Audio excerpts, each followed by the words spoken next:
नमस्कार मु दीपक सेनापति। आज शुणिबा गोटे प्राचीन कहानी अरीक्षित को दैव साहा। परिवेषण परशुराम बेहेरा।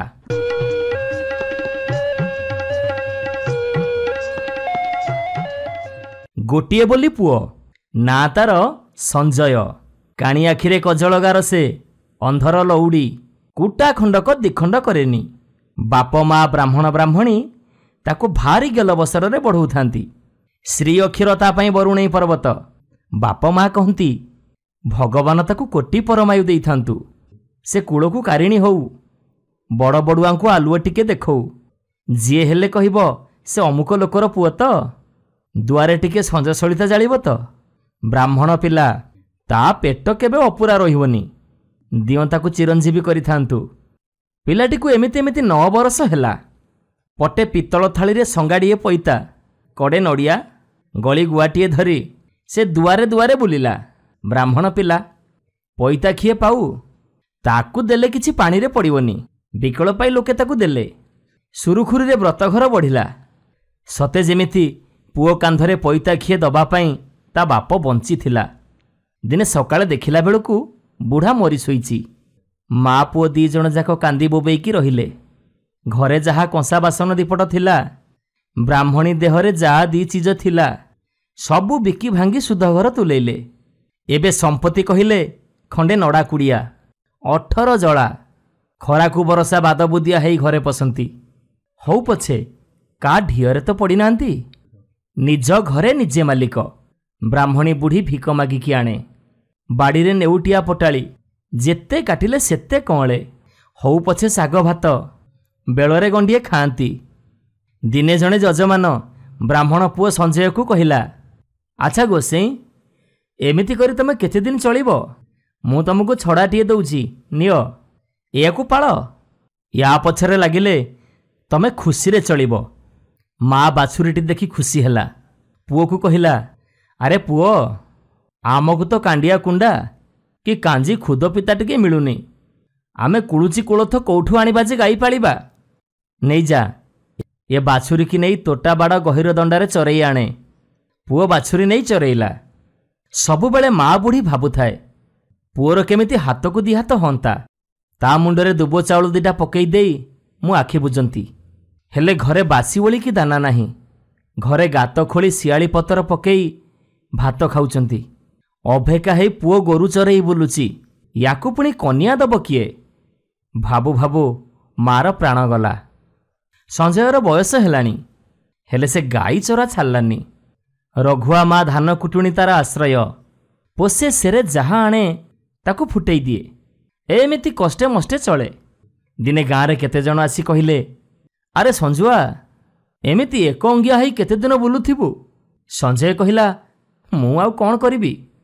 मोर बापा माँ नाहंती। जमी बाड़ी नाही कि घरे कंसा गिना खंडे भी नाही। मोर हेई मोर आगुक पछुक केही भी नाहंती। मते किए बाहा करई देबो। गाँ लोके कहिले, आमे तो पई कन्याटिए ठीक करिबु। संजय कहिला, हौ जहा तम मानकर दया। दिने गाँरु 5 जण सांग हेई कन्या देखिबाकू गले। जो गाँ रे पहुँचिले से गाँ रे जणे धनी ब्राह्मण थाए। तार गोटिए बोली झियो। बाहा होबार बयस ही गलानी। हेले कोउठी संबंध ठीक हेइनी। केते जगह बुलिलेनी कोउठी पटुनी। एमिति बिचरा ब्राह्मण महा व्यस्तरे पड़िथिला बेले ये कन्या खोजाली माने सेठी जाई पहुँचिले। ब्राह्मण तांकू भारी चर्चा कला। खियापिया सरलारू काहींकी आसचो बोली पचारला। सेमाने कहिले, आम गाँरे गोटे ब्राह्मण पिला अछि। तार बाप माँ केही नथिबारु से अथाता ही बुलुची। आमको खर्च बार्च देई पात्री ठिकणा करबाकू पठेइछि। ब्राह्मण मने मने भाबिला, भगवान आनिकी जुटेई दउचंती। भार्या को जाई कहिला। भार्या कहिला, भल हैला जा ननंद सासू तार केही नाहंती। केही आउ मो झियो को उलुगुणा देबेनी। हेले धन दरब पाठसाठ कथा एसबू टिके पचारिकी बुझ। गाँरु 3 जण पुरुखा लोक आसी पहुँचिले। सबू कथा पड़िला। सेमाने पचारिले, आगे बरटी केमिति कुह। योग्य कि अयोग्य, पाठुआ कि मूर्ख, धनी कि दरिद्र किछि न जानी आमे केमिति सेठी झियो देबु। भद्रलोक कहिले, कि अभाग्य। बर विषय जदि आमे किछि न कहिबु ତାହେଲେ ତମେ କେମିତି ଆମକୁ ଝିଅ ଦେବ? ତାହେଲେ ବର ବିଷୟରେ ଏବେ କହୁଛୁ, ଆପଣ ଶୁଣନ୍ତୁ।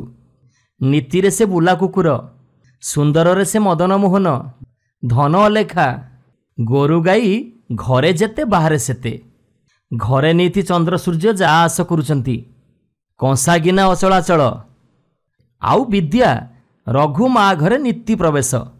ଝିଅ ଯାଉ ଖାଇଲେ ଜାଣିବ। ଇଏ ଭଲ ଲୋକ ଏଣେ ଉଚ୍ଚାଟ କଲେ। କ'ଣ କଥା ଦେବ ତ ଦିଅ, ନହେଲେ ଆମେ ଆଉ କେଉଁଠି ଦେଖିବୁ। ଆମ ପୁଅକୁ ପାତ୍ରୀ ଅଭାବ ହେବନି ମ। ଏ କଥା ଶୁଣି ବ୍ରାହ୍ମଣୀ କହିଲା, ହଇ ହେ, ଆମେ ଘର ବାଡ଼ି ଦେଖି ଝିଅ ଦେବା ସିନା, ତମେ ଯାଅ ତାଙ୍କ ଗାଁ ଗଣ୍ଡା ଭଲ ମନ୍ଦ ସବୁ ବୁଝି ଆସ। ବ୍ରାହ୍ମଣ କହିଲା, ନା ନା ନା, ପଞ୍ଚ ପରମେଶ୍ୱର ସେ କ'ଣ ଆମକୁ ଭଣ୍ଡେଇ ଦେବେ? ୟା କହି ବିଶ୍ୱାସ ରଖି ମାଳି ଟେକିଦେଲା। ଭଲ ଲୋକମାନେ ଆନନ୍ଦରେ ଘରକୁ ଫେରିଲେ। ବାଟରେ ଆସୁ ଆସୁ କୁହାକୁହି ହେଲେ। ଗାଈ ଚରାର ଏବେ କପାଳ ଫିଟିଲା, କୁଣ୍ଡାଖିଆକୁ ଏବେ ନରସିଂହ ଭୋଗ ଯୋଗ ଘଟିଲା। ଏମିତି କେତେ ଦିନ ଗଲା ପରେ ଦିନେ ବ୍ରାହ୍ମଣୀ କହିଲା, ଜୋଇଁ ଶଙ୍ଖୁଳା ଦେଇ 2 ଜଣ ଭଲ ଲୋକ ପଠାଅ। ଯେତେ କହିଲେ କ'ଣ ହେଲା, ମୋ ମନ କାହିଁ ଜମା ମାନୁନି। ସିଏ କ'ଣ ଆଉ ଆପଣା ସୁନାକୁ ଭେଣ୍ଡି ବୋଲି କହନ୍ତେ? ପାଟ ଯଥା, ନଡ଼ିଆ ଖଇ ଉଖୁଡ଼ା ସାକର ଠିକଣା ହେଲା। ବାରିକ ସବୁ ମୁଣ୍ଡରେ ମୁଣ୍ଡେଇ ଚାଲିଲା। ତା ସାଙ୍ଗେ ସାଙ୍ଗେ 2 ଜଣ ଭଦ୍ରଲୋକ ଚାଲିଲେ। ସେ ଗାଁରେ ପହଞ୍ଚି ପଚାରିଲେ, ହଇ ହୋ, ସଞ୍ଜୟ ସାଆନ୍ତଙ୍କ ଘର କେଉଁଠି? ସମସ୍ତେ ଦେଖେଇ ଦେଲେ। ମଲା ମଲା, ଏମିତି ଘର ତାର? ଏମାନେ ସବୁ ତାଜୁବ ହେଇଗଲେ। ଭୁଇଁ ଛୁଆଁ ଚାଳ, ସେଥିରେ ପୁଣି ସହସ୍ର ଜଳା, ଦାଣ୍ଡ ଘର ଗୁହାଳ, ସେଥିରେ ପୁଣି ଗାଈଟେ ସମ୍ଭଉନି ଯେ, ଘରେ ଅଧେ ପଦାରେ ଅଧେ। ଘରକୁ ପଶିକି ଦେଖିଲେ ଜୋଇଁ ପୁଅ ଗାତ ଖୋଳି ତା ଭିତରେ ଶିଆଳି ପତ୍ର ପକେଇକି ହାମ୍ପୁଡ଼ୁଛି। ଘରେ କୁଣ୍ଡା ପଥୁରୀ ଖଣ୍ଡେ ବି ନାହିଁ। 4 କଣ ଓଳେଇ ଆଣିଲେ, କାଣି କଉଡ଼ି ଟିକକର ଜିନିଷ ବି ପାଇବନି। ଇଏ ଭଲ ଲୋକଙ୍କ ମୁହଁ ସବୁ ବଙ୍କା ହେଇଗଲା। ଜୋଇଁ ପୁଅ ସେମିତି ଯାଉ ହାମ୍ପୁଡ଼ୁଥାନ୍ତି। ମାନ ନାହିଁ କି ମର୍ଯ୍ୟାଦା ବି ନାହିଁ। ବାଲୁ ବାଲୁ କରି ଚାହିଁଛନ୍ତି। ଏତିକି ବେଳେ ସେ ଗାଁ ଭଲ ଲୋକ ଜଣେ ଆସି କହିଲା, କିରେ ନମସ୍କାର କରୁନୁ, ଇଏ ପୁରା ତ ଶ୍ୱଶୁର ଗାଁ ଲୋକ। ଜୋଇଁ ଆସି ନମସ୍କାର ହେଲେ। କିଏ ଅବା ତା ରୂପର ଉପମା ଦେବେ? ବସନ୍ତ ମୁହାଁକୁ ଉପମା ଚଟୁ, କାମ କାକରା ଛଣା ଜାଲି ଚଟୁ। ରୂପ ତ ହାଣ୍ଡି କଳା, ତା ଦେହରେ ପୁଣି ବସନ୍ତ ମୁହଁ, ତହିଁକି ଭେକ ବୋଲି କରିଆ ଖଣ୍ଡେ, ତା ଦେହରେ ପୁଣି ନେଡ଼ି ବହଳର ମଳି ବସିଛି। କୁଣିଆ କହିଲେ, ହଇ ହେ, ଇଏ କି ଜୁଆ ଚୋରି, ତମେ ଆମକୁ କେମିତି ଠକେଇ ଦେଲ କାହିଁକି? ଭଲ ଲୋକ କହିଲେ, ଆରେ ଆରେ, ଆମେ କ'ଣ ଆପଣଙ୍କୁ ଠକେଇଛୁ? ତମର ଝିଅ ବାହା ହବ, ଆମର ସେଥିରେ ଯାଇ ଆସେ କେତେ? ଆମେ ଯାହା କହିଛୁ ଅକ୍ଷର ଅକ୍ଷରେ ସତ, ପରୀକ୍ଷା କରୁନ। ବର ନୀତିରେ ବୁଲା କୁକୁର, ଦିନଯାକ ଗାଈ ଚରେଇ ବିଲ ବଣ ବୁଲୁଥାଏ, ସଞ୍ଜବେଳକୁ ଗାଈ ନେଇକି ଘରକୁ ଆସେ। ଆଉ ସୁନ୍ଦରରେ ମଦନ ମୋହନ, ମାନେ ମଦନ ମୋହନ କହିଲେ କୃଷ୍ଣ, କୃଷ୍ଣ ତ କଳା, ଆଉ ତମ ଜୋଇଁ ବି କଳା। ଆଉ ଧନ ହେଉଛି ଅଲେଖା। ହଇ ହେ, ଧନ ଥିଲେ ସିନା ଆମେ ଲେଖିଥାନ୍ତୁ, କିଛି ତ ନାହିଁ, ଆଉ ଲେଖିବୁ କ'ଣ? ଆଉ ଗୋରୁ ଗାଈ ଘରେ ଯେତେ ବାହାରେ ସେତେ। ତମେ ନିଜ ଆଖିରେ ଦେଖୁନ, ଏଇଟା ସତ କି ମିଛ? ଗାଈ ଘରେ ବନ୍ଧା ହେଇଛି ଯେ 40 ସେପଟ ବାହାରକୁ ଅଧେ ରହିଛି। ଆଉ କଂସା ଗିନା ଅଚଳାଚଳ। ଜୋଇଁ ପୁଅ ଗାତ ଖୋଳି ଭାତ ଖାଉଛନ୍ତି, ଆଉ ଗୃହରେ ଚନ୍ଦ୍ର ସୂର୍ଯ୍ୟ ଯା ଆସ କରୁଛନ୍ତି। ମାନେ ଚାଳରେ ତ ଖିଏ ନଡ଼ା ନାହିଁ। ଆପଣ ନିଜ ଆଖିରେ ଦେଖୁଛନ୍ତି ତ, ନୀତି ଖରା ପଡ଼ୁଛି, ଜହ୍ନ ବି ପଡ଼ୁଛି। ଆଉ ବାକି ରହିଲା ବିଦ୍ୟା କଥା। ରଘୁମା ଘରେ ନିତ୍ୟ ପ୍ରବେଶ। ବୁଝିଲେ, ଧାନ କୁଟୁଣୀ ରଘୁମା ପାଇଁ ସେ ଚଳେ। ଆଉ ଝିଅ ଯାଉ ଖାଇଲେ ଜାଣିବ। ଏଇ ଦେଖିଲେ ତ ଜୋଇଁ ପୁଅ କେମିତି ଯାଉ ହାମ୍ପୁଡ଼ୁଛନ୍ତି। ଆପଣଙ୍କ ଝିଅ ଆସି ଯାଉ ଖାଇଲେ ବଳେ ଜାଣିପାରିବେନି? ଏବେ କହୁନାହାନ୍ତି, ଆମେ ଆପଣଙ୍କୁ କ'ଣ ମିଛ କଥା କହିଛୁ? ଏ ଗାଁର ଭଦ୍ରଲୋକଙ୍କ ଚାତର ଶୁଣି ସେ ଗାଁ କୁଣିଆ ଯାକ ବାହୁଡ଼ି ଯାଇ ସବୁ କଥା କହିଲେ। ବାପ ମା ଶୁଣିକି କାବା କାଠ। ମା ନାହିଁ କଲା, ଆମେ ସେଠି ଝିଅ ଦେବୁନି। ବାପା କହିଲା, ମୁଁ ତ ମାଳି ଟେକିକି ସତ୍ୟ କରିଛି, ଅସତ୍ୟ ହେବି? ମୋ ଝିଅକୁ ମୁଁ ବରପୁରୁବା କରିବିନି। ତାପରେ ସେ ସେଇଠି ଝିଅକୁ ବାହା ଦେଇ ଜୋଇଁ ନାଁରେ ଅଧେ ସମ୍ପତ୍ତି ବାଡ଼ି ଲେଖିଦେଲା। ସଞ୍ଜୟକୁ ଆଣି ଘରେ ରଖିଲା। ଏବେ ଗାଈ ଜଗା ପିଲା ସଞ୍ଜୟ ଆଉ ବ୍ରାହ୍ମଣ ଝିଅ ମହା ସୁଖରେ ରହିଲେ। ନମସ୍କାର, ମୁଁ ଦୀପକ ସେନାପତି। ଆଜି ଶୁଣିବା ଏକ ପ୍ରାଚୀନ ରୂପ କଥା ତଥାସ୍ତୁ ଦେବତା। ପରିବେଷଣ ପରଶୁରାମ ବେହେରା।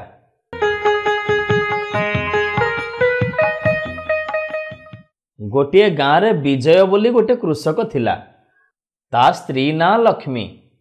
ଲକ୍ଷ୍ମୀ ଥିଲା ଖୁବ୍ ସରଳ, ସମସ୍ତଙ୍କୁ ଦୟା ମାୟା କରେ। କିନ୍ତୁ ବିଜୟ ଥିଲା ତାର ଓଲଟା ସ୍ୱଭାବର। ଲକ୍ଷ୍ମୀର ଏ ପ୍ରକାର ମତିଗତି ପ୍ରତି ସେ ଭାରି ଚିଡ଼ୁଥିଲା। ଏମିତି ସମୟ ଆସିଲା, ଲକ୍ଷ୍ମୀ ଯାହା ପଦେ କହିଲେ ବି ବିଜୟ ତାକୁ ଗାଳି ଦିଏ, ଆଉ ସବୁବେଳେ ଚିଡ଼ିଚିଡ଼ି ହୁଏ। ଦିନେ ବିଜୟ ଆସି ତା ସ୍ତ୍ରୀ ଲକ୍ଷ୍ମୀକୁ କହିଲା, ଜଲ୍ଦି ରନ୍ଧାରନ୍ଧି କର, ଆଜି ମନ୍ଦିର ଆଗରେ ପ୍ରବଚନ ଅଛି, ମୁଁ ପ୍ରବଚନ ଶୁଣିବାକୁ ଯିବି।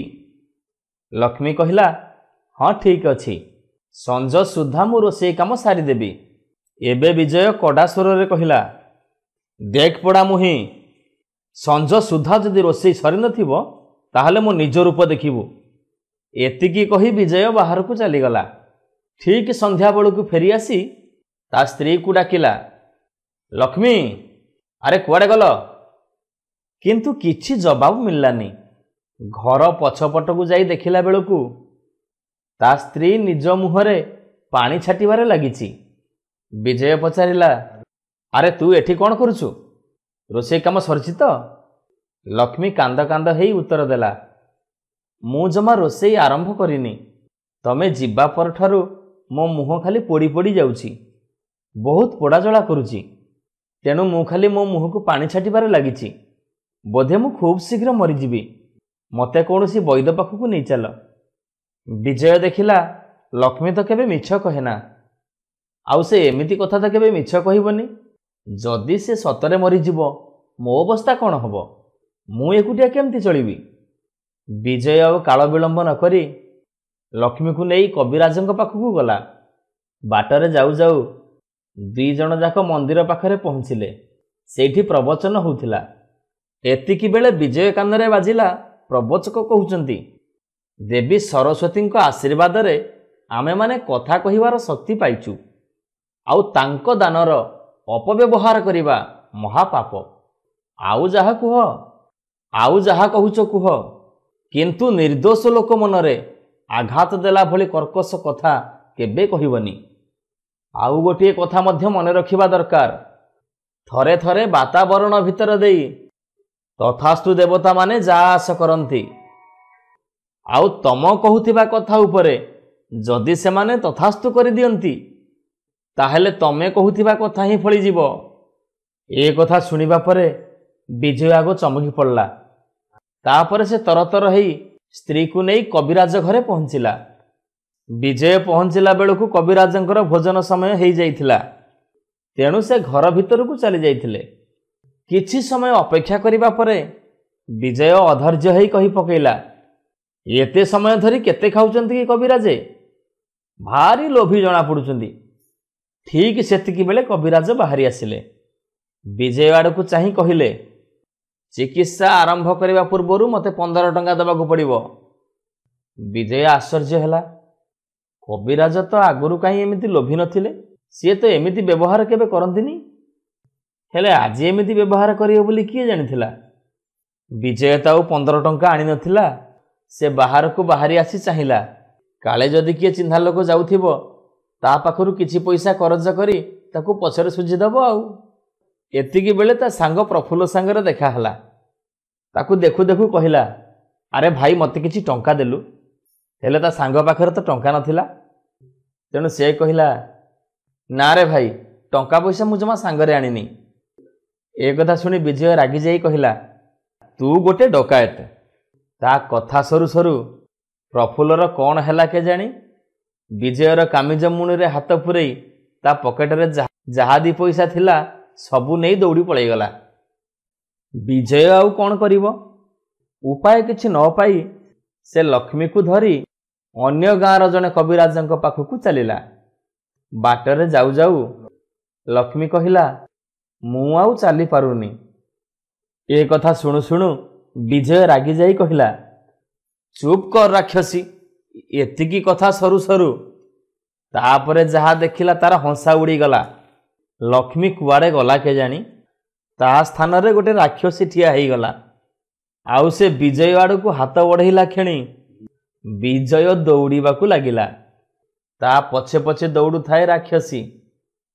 ଏମିତି ଦୌଡ଼ା ଦୌଡ଼ି ହେଇ ଦୁହେଁ ଗୋଟେ ବଣ ପାଖରେ ପହଞ୍ଚିଲେ। ବିଜୟ ଆଉ ଦୌଡ଼ି ନ ପାରି ତଳେ ପଡ଼ିଗଲା। ସେତିକି ବେଳେ ଗୋଟିଏ ମଧୁର କଣ୍ଠସ୍ୱର ଶୁଭିଲା, ଆରେ ବିଜୟ, ତୁ କାହିଁକି ଡରୁଛୁ? ତୋର ଆଚରଣ ଯୋଗୁଁ ତୋ ସ୍ତ୍ରୀ ସିନା ରାକ୍ଷସୀ ହେଇଯାଇଛି, ତା ବୋଲି ସେ କ'ଣ ତତେ ଖାଇଦେବ ବୋଲି ଭାବୁଛୁ? ନା ନା, ସେ ସବୁଦିନ ତୋ ସହିତ ଘର କରି ରହିବ। ବିଜୟ ଉଠି ପଡ଼ି ଦେଖିଲା ଆଗରେ ଛିଡ଼ା ହେଇଛନ୍ତି 2 ଜଣ ଦେବତା ଭଳି ଦିଶୁଥିବା ମୂର୍ତ୍ତି। ତାପରେ ସେ ପଚାରିଲା, ଆପଣ କିଏ? ଦେବତା 2 ଜଣ କହିଲେ, ଆମେମାନେ ହେଉଛୁ ତଥାସ୍ତୁ ଦେବତା। ଆମେ ଭ୍ରମଣ କରିବା ସମୟରେ ଯେଉଁ କଥାଟି ଦେଖୁ ତାକୁ ତଥାସ୍ତୁ କହିଦେଉ। ଏଣୁ ତୋ କଥା ଉପରେ ଆମେ ତଥାସ୍ତୁ କହିଥିଲୁ। ତୁ ଲକ୍ଷ୍ମୀକୁ ପୋଡ଼ା ମୁହିଁ କହିବାରୁ ତାର ମୁହଁ ପୋଡ଼ା ଜଳା କଲା। କବିରାଜକୁ ଲୋଭି କହିବାରୁ ସେ ତୁମକୁ 15 ଟଙ୍କା ମାଗିଲେ। ପ୍ରଫୁଲ୍ଲକୁ ଡକାୟତ କହିବାରୁ ସେ ତୋ ପକେଟରୁ ଟଙ୍କା ଲୁଟି ନେଲା। ଆଉ ଲକ୍ଷ୍ମୀକୁ ଯେତେବେଳେ ରାକ୍ଷସୀ କହିଲୁ, ସେ ରାକ୍ଷସୀ ହେଇ ତତେ ଗୋଡ଼େଇଲା। ଇଏ ତ ସବୁଗୁଡ଼ାକ ତୋରି କଥାର ଫଳ। ଏଥର ବିଜୟ କାନ୍ଦି କାନ୍ଦି ପ୍ରାର୍ଥନା କରି କହିଲା, ହେ ଦେବତାମାନେ, ମୋତେ କ୍ଷମା କର। ମୁଁ ଆଉ ଜୀବନରେ କାହାରି ପ୍ରତି କୁବାକ୍ୟ ପ୍ରୟୋଗ କରିବି ନାହିଁ। ମୋ ସ୍ତ୍ରୀର ପ୍ରକୃତ ରୂପ ଆପଣ ଫେରେଇ ଦିଅନ୍ତୁ। କବିରାଜ ଆଉ ପ୍ରଫୁଲ୍ଲକୁ ମଧ୍ୟ ଭଲ ମଣିଷ କରିଦିଅନ୍ତୁ। ବିଜୟର କଥା ଶୁଣି 2 ଦେବତା ତଥାସ୍ତୁ କହି ସେଠାରୁ ଅନ୍ତର୍ଧ୍ୟାନ ହେଇଗଲେ। ସାଙ୍ଗେ ସାଙ୍ଗେ ଲକ୍ଷ୍ମୀ ତାର ନିଜ ରୂପ ଫେରି ପାଇଲା। ଆଉ ତା ମୁହଁ ପୂର୍ବପରି ସମ୍ପୂର୍ଣ୍ଣ ଭଲ ଥିଲା। ୟା ପରଠାରୁ ବିଜୟର ଆଚରଣ ସମ୍ପୂର୍ଣ୍ଣ ବଦଳିଗଲା। ସେ ଲକ୍ଷ୍ମୀ ପ୍ରତି ଖୁବ୍ ଭଲ ବ୍ୟବହାର କରିବାକୁ ଲାଗିଲା। ଆଉ ତା ପରଦିନ କବିରାଜ ନିଜେ ଆସି ଦୁଃଖ ପ୍ରକାଶ କରି ବିଜୟକୁ କହିଲେ, ଗତକାଲି ରାତିରେ ମୋ ମୁଣ୍ଡ କ'ଣ ହେଇଗଲା କେଜାଣି, ମୁଁ ତମକୁ 15 ଟଙ୍କା ମାଗି ବସିଲି। ମୋତେ କ୍ଷମା କରିଦିଅ ବିଜୟ। ଆଉ ତାପରେ ପରେ ପ୍ରଫୁଲ୍ଲ ବି ଆସି ବିଜୟକୁ ତା ପଇସା ଫେରେଇ ଦେଇ କହିଲା, ଆରେ କାଲି ତ ତୁ ମୋତେ ପଇସା ମାଗିଲୁ, ମୁଁ ତତେ ଦେଇପାରିଲିନି। ହେଲେ ତୋ ପ୍ରତି କାହିଁକି ଏମିତି ବ୍ୟବହାର କଲି ମୁଁ ନିଜେ ବି ବୁଝିପାରୁନି। ସେ ଯାହା ହଉ ଭାଇ, ତୁ ମୋତେ କ୍ଷମା କରିଦେ, ନେ ତୋ ପଇସା ନେ। ଏସବୁ କଥା ଶୁଣି ବିଜୟ କେବଳ ମନେ ମନେ ହସୁଥାଏ। ଆଉ କହିଲା, ମୋତେ କ୍ଷମା କରିଦିଅ ଭାଇ, ମୋରି କାରଣରୁ ହିଁ ଏସବୁ ଘଟିଛି। ନମସ୍କାର ଶ୍ରୋତା ବନ୍ଧୁ, ଯଦି ଆପଣମାନଙ୍କୁ ଆମ ଗପ ଭଲ ଲାଗୁଥାଏ, ଆପଣଙ୍କ ମନକୁ ଛୁଉଁଥାଏ, ତେବେ ଲାଇକ୍ କରନ୍ତୁ, ସବସ୍କ୍ରାଇବ୍ କରନ୍ତୁ। ସୁନ୍ଦର ସୁନ୍ଦର କାହାଣୀ ନେଇ ଆମେ ପୁଣି ଆପଣଙ୍କ ପାଖରେ ଆଗକୁ ଆସିବୁ। ଆପଣ ସବସ୍କ୍ରାଇବ୍ କରିବା ପରେ ବେଲ୍ ଆଇକନ୍କୁ ଦବାଇବା ପାଇଁ କେବେ ବି ଭୁଲିବେନି। ଜୟ ଜଗନ୍ନାଥ।